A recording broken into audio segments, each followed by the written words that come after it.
क्या आपने कभी सोचा है कि वो कौन सी एक चीज है जो हमारी खुशियों को छीन सकती है? वो एक चीज जो चुपके से हमारे भीतर बैठ जाती है और हमें अंदर से खोखला कर देती है। आज हम आपको एक ऐसी कहानी सुनाने जा रहे हैं जो इस राज से पर्दा उठाएगी। ये कहानी आपको एक ऐसा सबक देगी जो आपकी जिंदगी बदल सकती है। एक छोटे से शहर में एक लड़का रहता था। वो जितना होशियार था उतना ही गुस्सैल भी। छोटी छोटी बातों पर आग बबूला हो जाता और बिना सोचे समझे किसी को भी बुरा भला कह देता। उसकी इस आदत की वजह से दोस्त, पड़ोसी, यहाँ तक कि परिवार वाले भी उससे कतराने लगे थे। एक दिन उसके पिता ने उसे एक बैग दिया जिसमें बहुत सारे कीले और एक हथौड़ा था। लड़का हैरान हो गया और बोला, पिताजी ये क्यों? उसके पिता मुस्कुराए और बोले, बेटा तुम्हारा स्वभाव बहुत गुस्सैल है। हर बार जब तुम्हें गुस्सा आए तब इस कील को दीवार में ठोक देना। लड़के ने हाँ कर दी और बैग उठा लिया। पहले ही दिन दीवार में 40 कीलें ठोक दी गई थी। हफ्ते के अंत तक दीवार में लगभग 100 कीलें ठोकी जा चुकी थी। लेकिन धीरे धीरे लड़के को समझ आया कि कील ठोकने से अच्छा है कि वे अपने गुस्से को काबू में रखे। समय के साथ उसकी गुस्सा करने की आदत कम होती गई और एक दिन ऐसा आया जब उसने एक भी कील नहीं ठोकी।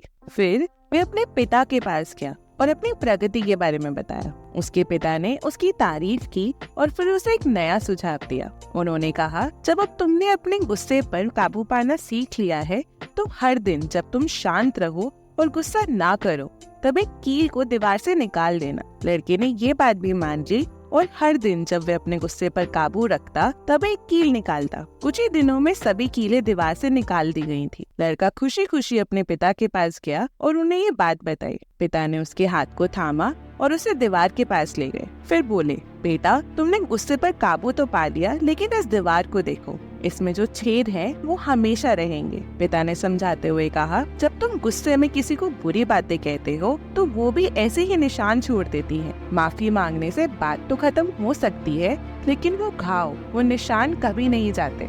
लोग भले ही माफ कर दे, लेकिन दर्द को भुलाना आसान नहीं होता। गुस्सा आना स्वाभाविक है, लेकिन गुस्से में बोले गए शब्द और किए गए काम लोगों के दिलों में एक ऐसी छाप छोड़ देते हैं जो कभी पूरी तरह से भरते ही नहीं।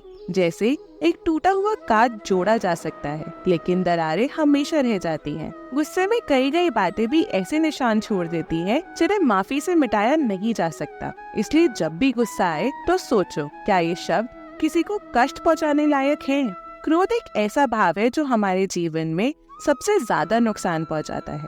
ये एक धीमा जहर है जो हमारे मानसिक और शारीरिक स्वास्थ्य को बुरी तरह से प्रभावित करता है। जब हम क्रोध में होते हैं तब हमारे सोचने समझने की क्षमता कम हो जाती है। हम अपने मन की शांति खो देते हैं और हमारे निर्णय भी प्रभावित होते हैं। इसी पर श्री कृष्ण ने भगवत गीता के अध्याय 2 श्लोक 63 में कहा है, क्रोधात् भवति सम्मोह, सम्मोहात् स्मृति विभ्रम, स्मृति भ्रंशात् बुद्धि नाशो, बुद्धि नाशात् प्रणश्यति। अर्थात क्रोध से भ्रम उत्पन्न होता है, भ्रम से स्मृति का नाश हो जाता है, स्मृति के नाश से बुद्धि का नाश हो जाता है और बुद्धि के नष्ट होने से व्यक्ति का पतन तय है।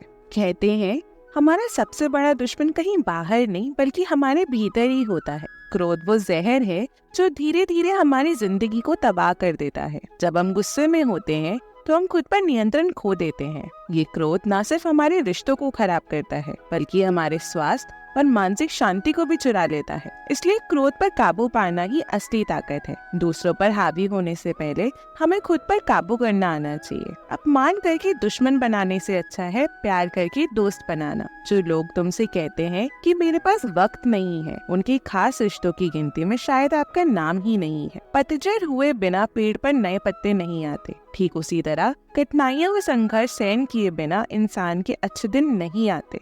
मतलब से भरी इस दुनिया में अगर तुम किसी का होना चाहते हो तो खुद को दर्द देने के लिए तैयार रखना। किसी भी इंसान को अगर ज्यादा सुधारना चाहोगे तो वे आपका दुश्मन बन जाएगा। खुद को इतना कमजोर मत होने दो कि तुम्हें किसी और के एहसान की जरूरत पड़े। घटिया लोगों की सबसे बड़ी पहचान यही होती है कि आप उन्हें जितना ज्यादा इज्जत देंगे वो खुद आपको उतनी ज्यादा तकलीफ देंगे। जिंदगी में कभी कभी सफल लोगों के साथ भी बैठना चाहिए, क्योंकि उनके पास अहंकार नहीं होता बल्कि अनुभव होता है। लड़ने की ताकत तो सबके पास होती है। किसी को जीत पसंद होती है तो शायद किसी को रिश्ते। बहुत ही ज्यादा अच्छा होना आजकल के जमाने में बहुत बुरी आदत बन गई है। छोटी छोटी बातों पर हम रो पड़ते हैं क्योंकि हम दिमाग से नहीं दिल से सोचते हैं। सच्चे लोग दिल में उतनी जगह नहीं बना पाते जितनी जगह मतलबी और चापलूस लोग बना लेते हैं। सबसे ज्यादा करीब और बहुत ही ज्यादा गरीबी हमेशा हमें रुलाती है। इस दुनिया में सब अपना अपना देखते हैं और वक्त आने पर सब साथ छोड़ देते हैं। इसलिए कल की फिक्र मत करो। जिस भगवान ने आज तक संभाला है आगे भी वही संभालेगा। इस जिंदगी का दस्तूर है, रिश्ते सबसे रखो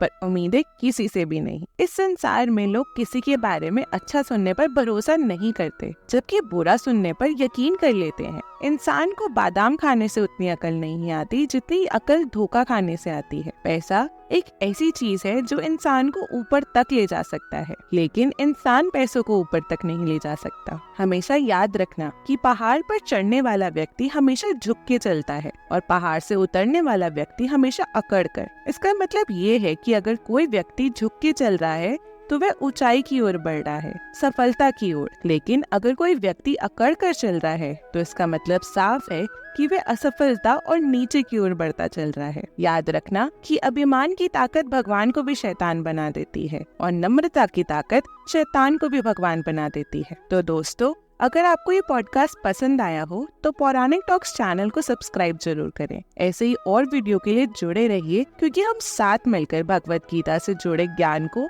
अपनी जिंदगी में लाएंगे और हर दिन को पहले से बेहतर बनाएंगे। हरे कृष्ण।